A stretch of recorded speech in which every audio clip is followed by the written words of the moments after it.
Integration, ये integration होता क्या है, ध्यान दीजिएगा इसके बारे में, आप लोगों का फोकस रहेगा। देखिए इंटीग्रेशन होता क्या है, आप लोगों को जो सबसे पहले पढ़ा दिया गया था डिफरेंशिएशन, आपको इसके लिए डिफरेंशिएशन का आइडिया होना चाहिए कि डिफरेंशिएशन होता क्या है। देखिएगा आपको क्या पढ़ाया गया था, एक आपको पढ़ा दिया गया था, एक कोऑर्डिनेट था, तो क्या कहा गया था, ये x था, ये x डैश था, ये y था और ये y था, ये y डैश था, ये 0 था। इस पे कर्व घूम रही थी, इस पे क्या कर रहा था, कोई भी कर्व घूम रहा था। तो मैं मान लेता हूँ ये कर्व इस तरह से कोई जा रहा होगा, इस तरह से कोई कर्व जा रहा होगा, ठीक है, कोई कर्व जा रहा था, तो मैं इसका एक स्पेसिफिक एरिया ले लेता हूँ, पूरा नहीं लेता, मैं एक स्पेसिफिक एरिया ले लेता हूँ। तो हमने क्या पढ़ा था, आपको याद है डिफरेंशिएशन में, कि एक पॉइंट P है जिसकी कोऑर्डिनेट x, y है, ठीक है। अब इसके लिए जो वैल्यू निकल रही थी, ये x एक्सिस पे निकल रही थी कि इधर से लेके आपकी वैल्यू यहाँ तक कितनी हो जा रही थी x, और ये वैल्यू इस पे जब गिर रहा था तो ये वैल्यू कितनी हो जा रही थी आपकी, y हो जा रही थी। आपने स्मॉल वैल्यू इंक्रीज़ किया था, कितना इंक्रीज़ किया, x में सर मैंने कहा कि सर थोड़ा सा x बढ़ा लेते हैं, डेल x, तो सर उसके हिसाब से मैं जैसे इसके ऊपर अगर देखूं तो y की वैल्यू भी क्या हो गई, बढ़ गई थी। तो यहाँ से यहाँ तक की y की वैल्यू y थी, यहाँ से यहाँ तक की वैल्यू कितनी, इतनी सी वैल्यू इंक्रीज़ हो गई, हाँ या ना। इसकी वैल्यू मैंने क्या रखा, डेल y, तो ये क्या था वैल्यू आपका, डेल y वैल्यू बढ़ा था। तो इस जगह के लिए और इस जगह के लिए, तो इसे कहा जाता है, इसे क्या कहा जाता था, फंक्शन ऑफ x, इसे कहा गया function of x plus del x, कि आपने जब वैल्यू हल्की सी बढ़ा रही तब आपकी फंक्शन की वैल्यू क्या मिल रही थी, ठीक है। तो हम लोग इसके बाद स्लोप निकालते थे थीटा, तो हम लोग क्या निकालते थे, del y by del x। तो डेल y को क्या लिखा जाता था, x plus del x minus f x by del x। आप इसी को क्या कहते थे, dy बाई डी एक्स। तो dy बाई डी एक्स क्या मिलता था आपको, ये मिलता था। तो आपने डिफरेंशिएशन में किया क्या था, आपने डिफरेंशिएशन में किया कि आपको एक पूरी लाइन दे दी गई थी, तो आपने पूरी लाइन में जस्ट ये देखा कि हल्की सी वैल्यू जब चेंज होती है, पूरा लाइन की आपको इक्वेशन दिया है, आपको एक पूरे लाइन की इक्वेशन दी गई थी, तो आपने क्या किया, एक पर्टिकुलरली एरिया का उससे इक्वेशन निकाल लिया। डिफरेंशिएशन होता क्या है, डिफरेंशिएशन होता है कि आपको एक पूरा इक्वेशन दिया रहेगा, किसी भी स्ट्रेट लाइन या किसी भी कर्व का पूरा लाइन का इक्वेशन दिया रहेगा, आप उसे क्या करते हैं, एक छोटा सा एरिया का, एक छोटे से पाथ का आप इक्वेशन निकाल लेते हैं। ये था डिफरेंशिएशन, कि आपको बड़ा चीज़ दिया गया, आपने बड़ा के अंदर छोटा सा पार्ट निकाल दिया। मैं इसे एक छोटे से एग्जाम्पल से समझाना चाहूँ तो इसको इस तरह से समझेंगे कि मान लीजिए आपने बाइक चलाकर यहाँ से पुण्यश्री गए, ठीक है, तो आपकी रास्ते में स्पीड भले ही बहुत टाइम पे अलग अलग थी, तो अगर मैं पूरा अपने जर्नी को मैं एक इक्वेशन में रिप्रेजेंट करना चाहूँ तो आपका एक रिप्रेजेंटेशन ये होगा, ठीक। लेकिन अगर मुझसे कह दिया जाए कि वो जब कह सकते हैं आपके तावा के पास है, तावा आपने देखा होगा, वो जब तावा के पास है तो बताइए उस समय उसकी स्पीड क्या है, यानी पर्टिकुलरली एक पॉइंट पे मुझे पूछा गया, या कहा जाए तावा से लेके, ठीक है, वो बहला क्लब के पास तक गया, थोड़ी सी एरिया, ज़्यादा नहीं है, थोड़ा सा दूर गया, तो बताइए उसका जर्नी उस समय वहाँ से लेके उस पॉइंट से लेके इस पॉइंट तक का इक्वेशन क्या है। तो आप बड़े इक्वेशन में से, बड़े जर्नी में से छोटा सा पार्ट अगर तोड़ के निकालते हो आप, तो उसे क्या कहते थे, डिफरेंशिएशन। तो हमने क्या किया, पूरा इक्वेशन में से छोटा सा पार्ट निकाल देते, ये था आपका डिफरेंशिएशन, ठीक है। अब इंटीग्रेशन क्या है, integration is a just inverse of differentiation. अगर आपको इंटीग्रेशन करना है तो आपको डिफरेंशिएशन आना चाहिए, ठीक है। अब मैं इंटीग्रेशन में आता हूँ, इंटीग्रेशन होता क्या, देखिए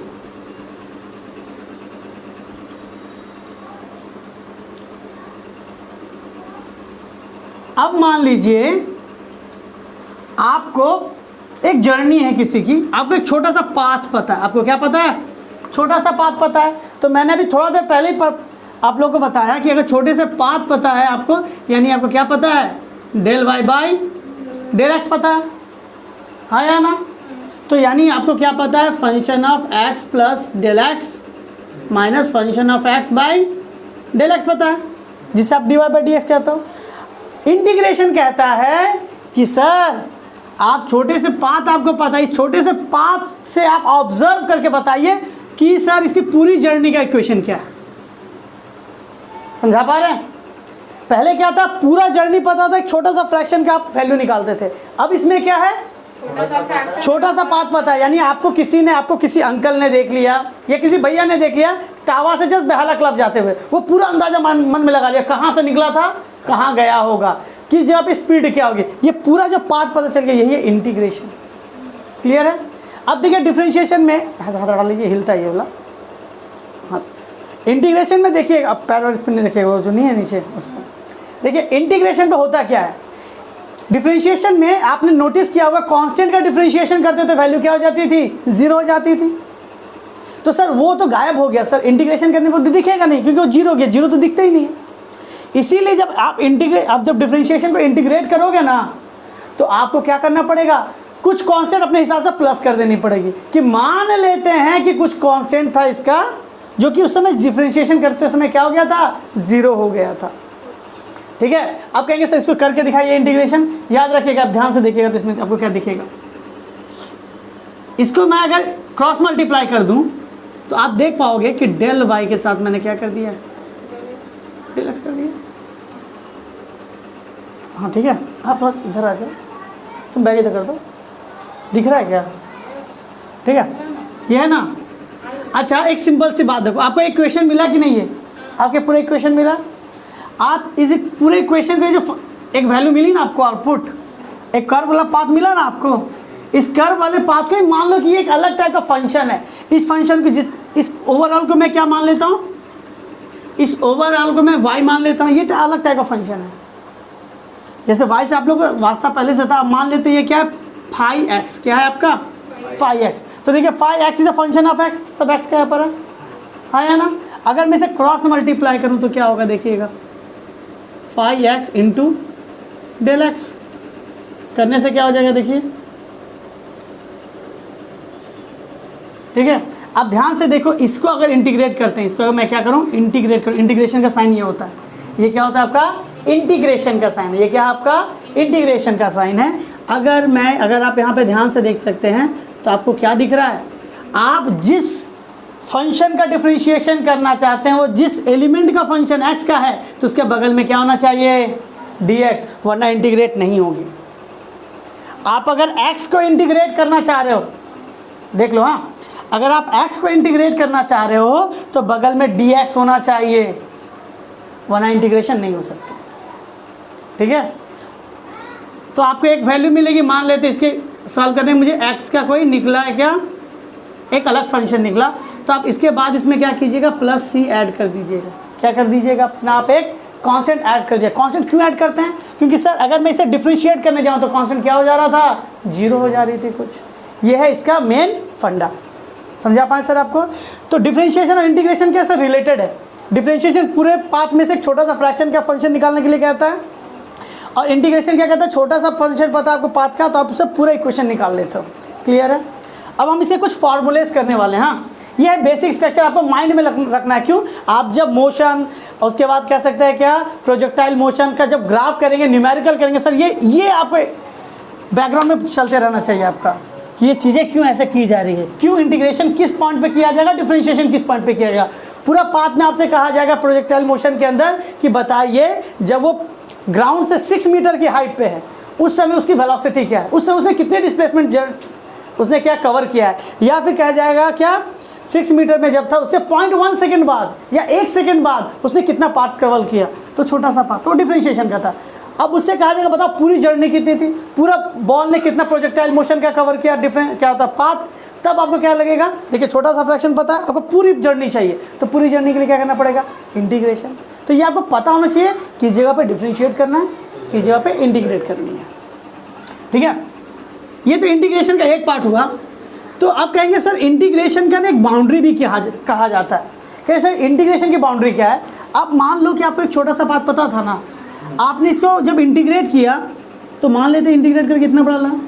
अब बहुत बार आप देखोगे इंटीग्रेशन के ऊपर ना a और b लिख दिया जाता है, ये आपकी इनिशियल बाउंड्री और ये क्या होता है आपका फाइनल बाउंड्री। यानी इसमें क्या इक्वेशन कहाँ से कहाँ तक देखना है, a पॉइंट से लेके b पॉइंट तक। ये ओवरऑल आपको इक्वेशन देखना नहीं है कि ये इक्वेशन इधर कहाँ गया उधर कहाँ गया, आपको क्या देखना पड़ेगा, इंटीग्रेशन क्या होगा, ये ए और बी, इसकी क्या होती है मैं इसको समझाता हूँ फॉर्मूला। देखिएगा, आपको कहा गया integration of function F x, तो एफ एक्स के बगल में डी एक्स होना चाहिए, जिसका फंक्शन उसके बगल में उसका डी एक्स। अगर मैं यहाँ पे ए और यहाँ पे बी लिख दूँ, मान लेते हैं एफ एक्स का इंटीग्रेट करने के बाद आया फाई एक्स, एक अलग वैल्यू आ जा रही है, तो आप इसमें क्या कीजिएगा, ए और बी, तो फाई ए माइनस फाई बी ये वैल्यू होती है, ये शायद वैल्यू होगी बी और ये वैल्यू होगी क्या, ए। ये लोअर लिमिट, ये लोअर लिमिट और ये अपर लिमिट, इस तरह से आपके वैल्यू लिखी जाती है। तो इसकी बाउंड्री का ए फाई ए से फाई बी। अब इसके बीच में जो वैल्यू निकलेगी ना, वो इसका शेडेड रीजन निकलेगा, एरिया। देखिए आपसे कहा जाएगा ना, कभी कभी न्यूमेरिकल में जॉइन में सवाल आता है कि सर बताइए कि उसने कितना एरिया कवर किया। जब मिसाइल इस तरह से जा रहा था, या प्रोजेक्टाइल मोशन किसी भी चीज़ की आपको दिखा दी गई, तो बताए सर उसने कितना स्पेस में एरिया कवर करते हुए गया, तो आपको ये निकालना पड़ेगा।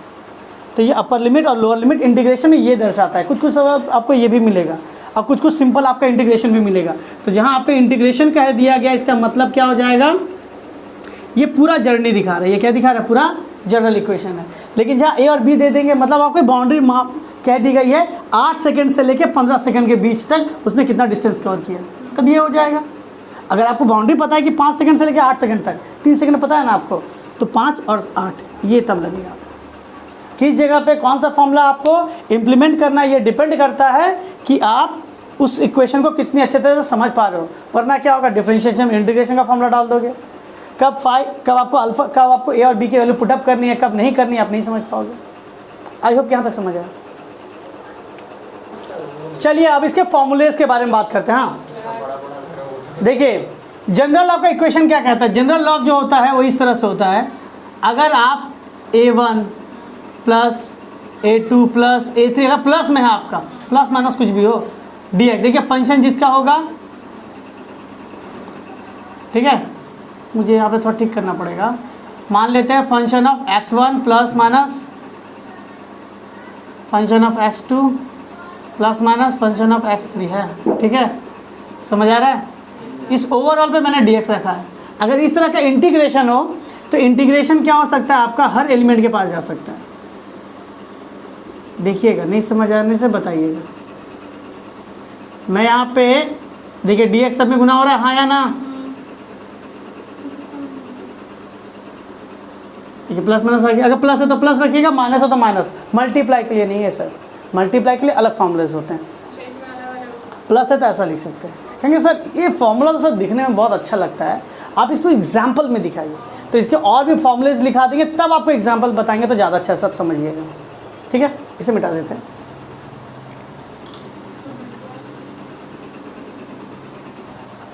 देखिए पहला फॉर्मूला क्या है, डिफरेंशिएशन का जस्ट उल्टा है, ध्यान दीजिएगा, x to the power n dx। देखिए x के बगल में dx है, अगर मैं इसके इंटीग्रेट कर दूं तो क्या लिखना पड़ेगा, x to the power n plus 1 by n plus 1 plus c। अब कहेंगे सर ये क्या आपने लिखा दिया, बड़ी चीज़ें लिखा दी, समझ नहीं आ रहा, ठीक है। और आप बार बार कह रहे हैं सर ये डिफरेंशिएशन का उल्टा है, उल्टा है, उल्टा, कैसे आप कह सकते हैं। मैं आपको एग्जांपल देता हूँ, देखिएगा। मैं पहले इसके, जैसे कि y इक्वल टू एक फंक्शन है x क्यूब, ठीक है, प्लस 3, ये आपका मैं एग्जांपल दे रहा हूँ। इसे कहा गया डिफरेंशिएट करने के लिए। कहेंगे सर ये तो हम लोग को पता है, differentiation with respect to x, तो क्या लिखेंगे, d by d x of y d by d x of, यहाँ तक क्लियर है। डिफरेंशिएशन था ना, दोनों के पास चल जाएगा, तो क्या होगा, D by d x of x cube D by d x of 3, power कहाँ चली जाती है, नीचे, x 3 माइनस 1, वेरी गुड।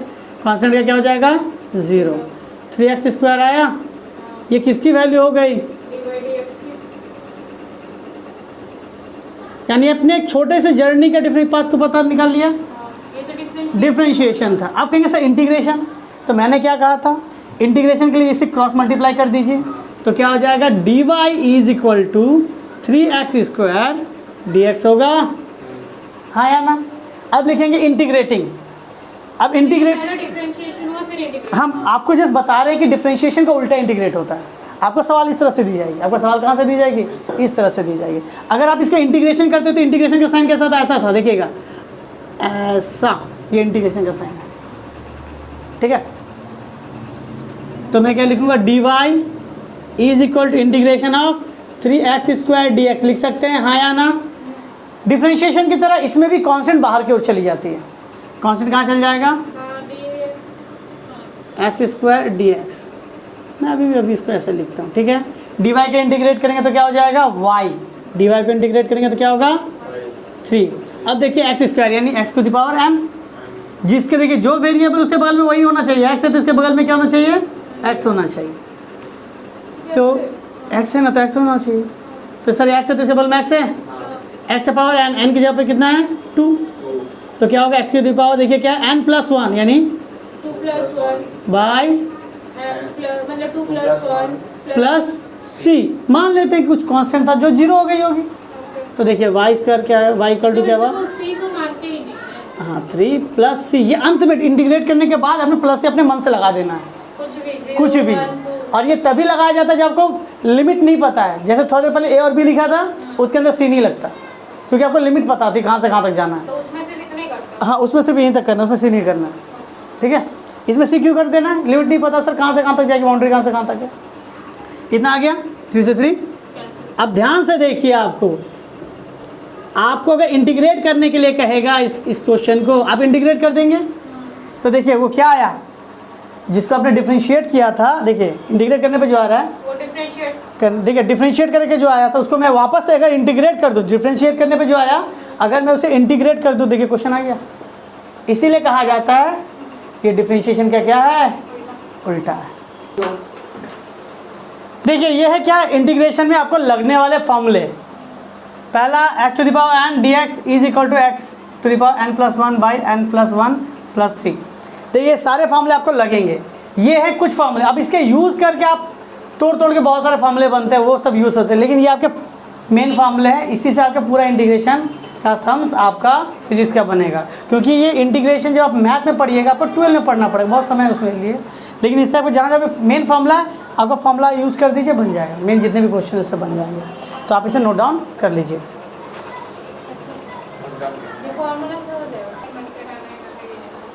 चलिए देखिए ध्यान से, इंटीग्रेट द फॉलोइंग। आपके बुक से कुछ सवाल है, इस सबको इंटीग्रेट करने के लिए कहा गया है।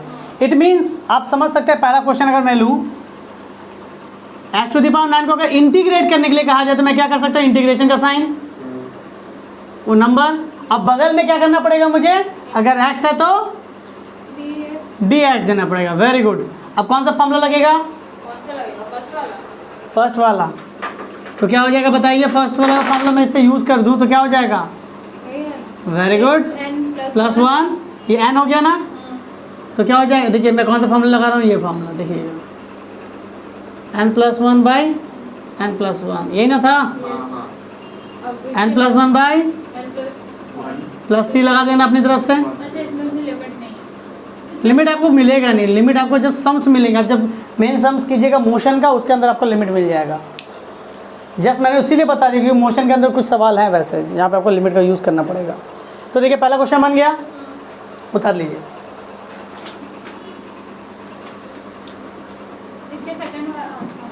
सेकंड क्वेश्चन, हाँ सेकंड क्वेश्चन और थर्ड क्वेश्चन तुम लोग बना के दिखाओ मुझे, ठीक है। चलिए वो सवाल तो सारे हो गए आप लोगों से। नेक्स्ट सम्स, अब इन सबको इंटीग्रेट करने के लिए कहा गया है, सारे बुक्स के सवाल हैं। तो इंटीग्रेट के लिए क्या लिखेंगे हम लोग, dx। तो जो फॉर्मूला पढ़ाया गया था कि इंटीग्रेशन होने पे इंटीग्रेशन इसके पास भी चल जाएगा, इसके पास भी चल जाएगा, जब प्लस या माइनस होता है। dx 1 लिखिए न लिखिए की बात है, dx क्या क्या होता है, x, इसका क्या हो जाएगा 2 + 1 बाई प्लस c। अच्छा, मुझे क्वेश्चन है, x कहाँ से है? dx कुछ नहीं था, तो dx का x आता है, dx का फॉर्मूला ही होता है x। चलिए सेकंड क्वेश्चन करते हैं। तो पहले से हाँ यही तक आंसर कंप्लीट। अब आते हैं सेकंड क्वेश्चन में। अब देखिए इसको सिंपल है नहीं, पहले इसे सिंपल कर लेते हैं ना, मल्टीपल आ जाएगा। मल्टीपल हम लोग को इंटीग्रेट नहीं होता सही से।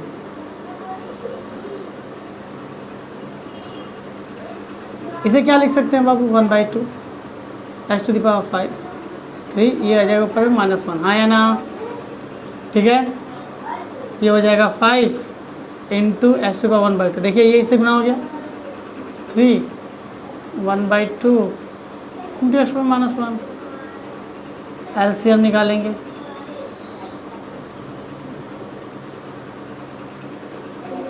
(11/2 -1/2), ठीक है। ये सिंपल हो गया। अब इसे इंटीग्रेट करते हैं। हाँ,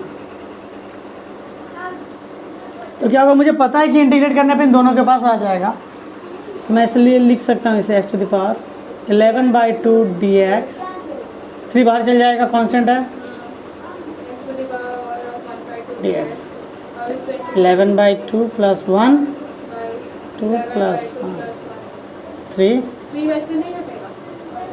+ 1 -1/2 प्लस, ठीक है। ये हो जाता है 13/2 13/2 नीचे भी। ये 2 कहाँ चल जाएगा, अब देखिए क्या हो जाएगा 3 1/2, ये नीचे वो 1/2 2 कहाँ चल जाएगा, तो क्या हो गई वैल्यू 3 × 2 बस। सो ये वैल्यू हो गई 2/13 x टू द पावर 13/2, फिर हो जाए 6 x टू द पावर 1/2 + 6। ये हो गया आपका रिक्वायर्ड आंसर, आप नोट डाउन कर लीजिए, ठीक है। क्या छुट्टी है नहीं, उन लोगों का जिसका टेस्ट है उन लोगों का लिया। ठीक है, पहला और दूसरा। हाँ, इधर ध्यान दीजिए, इधर ध्यान दीजिए। कुछ क्वेश्चन इधर है, अब इसको सॉल्व करना है। अब इसको इंटीग्रेट करने के लिए कहा गया, तो क्या लिखेंगे, x³ dx माइनस में ना cos x dx। इसकी वैल्यू क्या हो जाएगी 3 + 1/3 + 1। cos का इंटीग्रेशन क्या होता है, sin x + c। So x to the power 4/4 minus sin x + c। ये वो आपका रिक्वायर्ड आंसर। और सेकंड वाला आप खुद से सॉल्व कर सकते हैं, इसमें कोई सवाल है नहीं, आप बना सकते हैं। सेकंड बहुत ईजी है, बनाइए। देखिए नेक्स्ट क्वेश्चन आपका क्या है, sin² x को इंटीग्रेट करने के लिए कहा जा रहा है। और हम लोगों को पता है कि sin² x का एक भी फॉर्मूला आपको नहीं दिखाया गया जिसमें इंटीग्रेशन हो। किसी भी स्क्वायर का आप डिफरेंशिएट कर सकते हो बड़ी आसानी से, इंटीग्रेट करने में बड़ी दिक्कतें आती हैं। तो देखिए आपको इसका स्क्वायर हटाना है, तो कैसे स्क्वायर हटाए, तो आप लोगों को पढ़ा दिया गया था क्या, मल्टीपल एंगल पढ़ाया गया ना ट्रिग्नोमेट्री में, उसका फॉर्मूला लगाएंगे। फॉर्मूला क्या था, 1 - 2 sin² θ = cos 2θ, ये था। देखिए तो इसमें तो ये होगा ना, तो sin² थीटा को कैसे, तो आप क्या करेंगे, उसे उधर भेजते हैं, तो 1 - cos 2θ, ये उधर चल जाए तो क्या होगा, 2 sin² θ होगा, हाँ या ना। देखिए तो उधर चला गया, 2 नीचे भेज देते, तो 1 - cos 2θ, सबके आगे 1/2 आ जाएगा sin² θ, हाँ या ना। तो मेरा सवाल क्या था, मेरा सवाल था integration of sin² x dx। sin² x की जगह पे मैं क्या लिख सकता हूँ, 2 माइनस cos 2θ। x होगा ना, ये तो फॉर्मूला है। कॉन्स्टेंट बाहर भेज देते हैं, 1/2, 1 भी तो बाहर आ जाएगा। 1 इसके साथ देखिए मल्टीप्लाई में था ना, तो क्या होगा। अब आप देखिए आपका सवाल ऐसा है, इसको भी इंटीग्रेट कर, तो इससे क्या लिखेंगे, इंटीग्रेशन ऑफ 1 dx भी गुना होगा, cos 2x dx भी होगा, x cos का क्या होता है, sin cos mx sin 2x/2 formula plus, ये कैसे कटेगा, थीटा में ना, तो गुना कर देंगे तो क्या होगा 1/2x। आप यही आपका आंसर हो सकता है, या फिर आप ज़्यादा सिंप्लीफाई करने जाएँ तो लिख सकते हैं 2x/4 + c, ये आपका आंसर होगा। आप इसे नोट डाउन कर लीजिए। देखिए हम लोग चलेगा। पहला सवाल सॉल्व करना। देखिए आगे क्या, डिफिनिट इंटीग्रल। डिफिनिट क्यों, आपको एक रेंज पता है। a1b अगर x to the power n का मैं मान लूँ कर्व ऐसा जा रहा था, और आपको पॉइंट A पता है इधर है, और B पता है आपको इधर है, यही ना, उसकी एरिया निकालनी है। तो इसके एरिया किससे निकलेगा, इससे निकलेगा। तो इसे इंटीग्रेट किस तरह से करेंगे, आप जब इसे इंटीग्रेट करने वाले हो तो आप देखिए क्या लिख सकते हैं, integration of x to the power n b और a dx है। तो x n की पावर क्या होती है वैल्यू, देखिए इंटीग्रेट करने पे n+1 बाई, n+1 इसमें प्लस से नहीं लिखा जाएगा, क्यों नहीं लिखा जाएगा, रेंज है ना इसमें। रेंज पता है, इसे कहते हैं अपर लिमिट, इसे कहते हैं लोअर लिमिट। अब x के जगह पे क्या लिख सकते हैं b और x के जगह पे क्या लिख सकते हैं a। तो देखिए 1/n तो कांस्टेंट है, बाहर निकल, देखिए क्या हो जाएगा, देखिए मैं बताता हूँ। आप इसके जगह पे b लिखिए, b n+, ये हो जाएगा n+1 माइनस, फिर क्या होगा देखिएगा, क्या होगा दोनों के बीच में, minus. a very good, n+1/n+1 ठीक है। अब देखिए से कॉमन क्या निकला, n+1 a माइनस b। अच्छा वही तो a माइनस b तो b माइनस है। ठीक है, आपने ये वैल्यू निकाला है, ये आपका आंसर होगा। एक अब से नोट डाउन, question, हाँ सर पूछिए। x की जगह तो ये भी तो लिख सकते थे ना हम लोग। अपर लिमिट पहले लिखा जाएगा, Lower limit minus lower limit. आप अपर लिमिट से लोअर लिमिट माइनस, जैसे यहाँ से देखिए ना, आप अगर एक्सिस से काउंट करते थे, यहाँ से लेके यहाँ तक की वैल्यू कितनी है, 500 500, ठीक है। और यहाँ से यहाँ तक खाली जगह की वैल्यू कितनी थी, 200। तो आपका एरिया कहाँ से कहाँ तक होगा, 500 माइनस 200, 3 होगा। इसीलिए क्या है आपका upper limit minus lower limit. अगर कहेंगे सर मेरा अगर नेगेटिव में चला जाए तो, नेगेटिव अब देखिए जुड़ना, जिसको जोड़ना पड़ेगा ना, तो upper limit minus of minus क्या हो जाएगा, प्लस हो जाएगा। तो एक ही तो बात हुई, दोनों जुड़ जाएगा, तब तो कोई दिक्कत नहीं। इसीलिए upper limit minus lower limit होता है। अगर मैं सेकंड का सॉल्व करने जाऊं तो देखिए साइन एक्स का ग्राफ कैसा था, याद है, ऐसे ऐसे ना। हाँ वेरी गुड, ऐसा था ना साइन एक्स का ग्राफ। हाँ, जीरो कहाँ पे था आपका, बीच में पाई कहाँ था आपका, साइड में उधर यहाँ का था वैल्यू पाई, पाई नहीं था वहाँ तो ये पाई/2 यहाँ पे था, हाँ वही बोल रहा हूँ। मैं पाई यहाँ पे दे रहा हूँ। तो आपको लिमिट कहाँ से कहाँ तक की देखनी है, पाई तक का, 0 से पाई यानी ये सब देखनी नहीं, यानी इसने कितना एरिया कवर किया, इसने कितना एरिया। कवर किया। आपको डराने के लिए आपको केस स्टडी में बगल में आपका डायग्राम बना देगा। तो देखिए प्रोजेक्टाइल मोशन हुआ कि एक बॉल स्टार्ट करके यहाँ तक 5 मीटर दूर गिरी, रवि जहाँ पे खड़ा है वहाँ से 2 मीटर से बॉल बाउंस किया और जाके क्या उससे जहाँ से 2 मीटर की दूरी पे बाउंस किया और 7 मीटर की दूरी तक गिरा है। तो देखिए क्या होगा, upper limit minus lower limit कीजिएगा, 7-2, तो बस यही तो वैल्यू हो गई। अच्छा साइन और ये आपका एरिया आ जाएगा। तो देखिए साइन की जगह पे या प्रोजेक्टाइल मोशन दोनों पे तो लगेगा आपका वैल्यू, ठीक है। इसे सॉल्व करते हैं, आई होप कि हम इसे सॉल्व भी कर पाएंगे। Integration of sine theta pi 0 d theta, sine का इंटीग्रेशन कितना होता है, minus cos minus cos theta और डी क्या होगा, पाई बाई, तो डी थीटा तो थीटा। देखिए यहाँ पे थीटा है, यहाँ पे डी थीटा ही चाहिए। ओ अच्छा डी x से तो 100 मैं वही हाँ हाँ हाँ हाँ। तो देखिए वैल्यू क्या हो जाता है बताइए, upper limit minus lower limit minus cos, देखिए मैम इसको माइनस कॉस पाई लिख सकता हूँ, माइनस ऑफ कॉस थीटा 0। अब देखिए आप लोग को बहुत दिक्कतें हो सकती है माइनस को लेके, आप क्या करो माइनस को बाहर भेज दो। तो माइनस बाहर भेज देने से कोई फ़र्क नहीं पड़ता आपको, पाई 0 माइनस बाहर है, cos pi minus cos upper limit minus lower limit, इसमें थर्ड ब्रैकेट ही देना नहीं वो नहीं, सेकंड से भी चलता है। कॉस पाई की वैल्यू कितनी होती है, कॉस 180, वेरी गुड, -1 क्या होती है, -1। कॉस 0 की वैल्यू कॉस 0 की वैल्यू 0 1, यहाँ पे गलती होगी आपका, सर उस टाइम पे कुछ बोल ही नहीं था, बोले वेरी गुड। हमको लगा वैल्यू बता दी +2। तो इसका एरिया कितना निकला, 2 स्क्वायर आएगा। अगर उसमें प्रोजेक्टाइल में सेंटीमीटर दिया रहेगा तो 10 स्क्वायर सेंटीमीटर, अगर मीटर में हो तो स्क्वायर मीटर, तो ये आपकी एरिया हो गई। वैसे आप इसे note down कर- हम लोग हाँ? आज मत जीवा हम कुछ दिन तक ऐसा मत बोलो। तो आज के क्लास में यहाँ तक हुआ। अब हम लोग आगे क्वेश्चन सॉल्व करने वाले हैं, आप भी घर में बैठ के क्वेश्चन सॉल्व कर सकते हैं।